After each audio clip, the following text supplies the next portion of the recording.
Hi there, this is Andrew with Design Point, here today to show you a model that's being considered for plastic injection molding. But we've got to first off evaluate the part to see whether or not the draft angle is sufficient.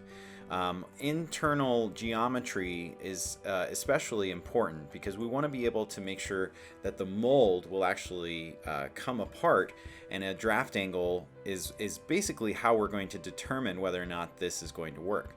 On your Mold Tools tab, you can look for the draft analysis, and we're going to look for the right plane.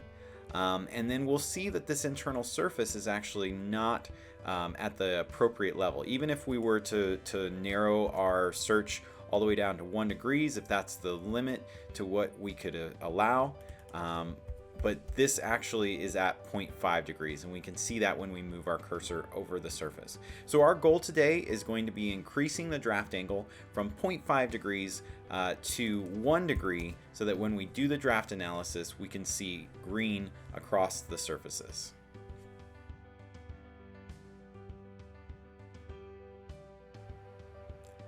Okay, so we know from our draft analysis tool that this surface right here is the one in question.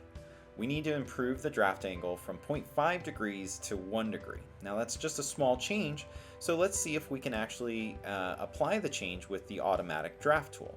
This tool is provided by SOLIDWORKS.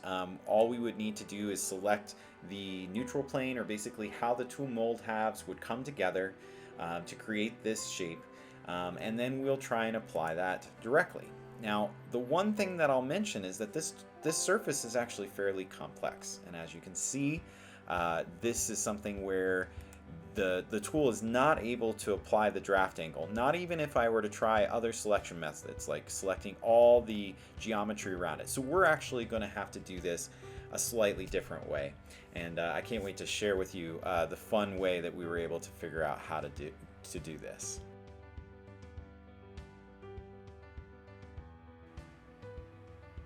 Okay, so we want to add draft to this face right here, but the automatic tool wasn't able to do it for us. So what we'll do is we'll try to go the surfacing route. If I select the surface in question, and then I were to make an offset of that surface, but instead of providing a distance of the offset, I just do 0. And that basically copies the surface, and so I've got a surface body and I've got a solid body. If I want to hide the solid body, I can just mouse over it and click the tab key, and then I'm looking directly at the surface in question. One of the tips that I recommend is trying the draft tool again, the manual method, simply on the surface. So going back to the Mold Tools draft, and then the neutral plane again is the right plane. That's how the mold is going to be coming apart, and then the faces to draft, we'll try face 1. That actually worked. We can see that that worked by seeing the feature in our design tree. We can roll back, see a slight change. Again, it was only a slight change from 0.5 to 1 degrees. So now that we have a surface that is the correct draft, now we'll have to see if we can integrate it back into the model.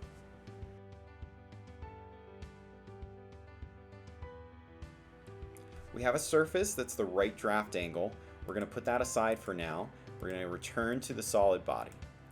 So when I turn off the surface and I turn back on the solid body, this surface is the one that is still the old surface at the wrong draft angle.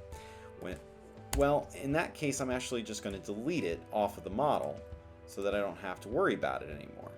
But when I do that, that solid body is going to turn into a surface body. If I turn on the visibility for the other surface, you can see that they're almost matched up. But if I were to select this surface and zoom in, you can see that there are small gaps and overlaps. That's because of the change that we did to the surface.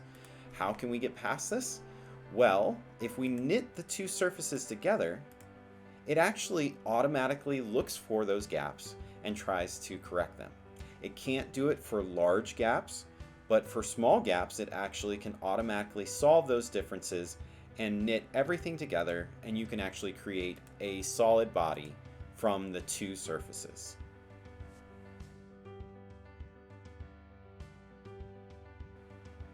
Okay, so we're now back to a solid body. We can use the same draft analysis tool to check the model. We'll select the right plane, and then when we input 1 degrees, we'll see that the entire surface is now green. This now meets the 1 degree draft angle that we were looking for. So what we did when we actually worked with just the surface, deleted that face, knit the two back together into one solid body, that was one of the key tricks that we were able to do to manually update the draft angle. So I hope this helped. Really excited to work with our customers, whether through our CSM visits or any other opportunity that we get a chance to interact, so that we can see things that you're working on and help in any way that we can. Thanks so much, and we look forward to hearing from you.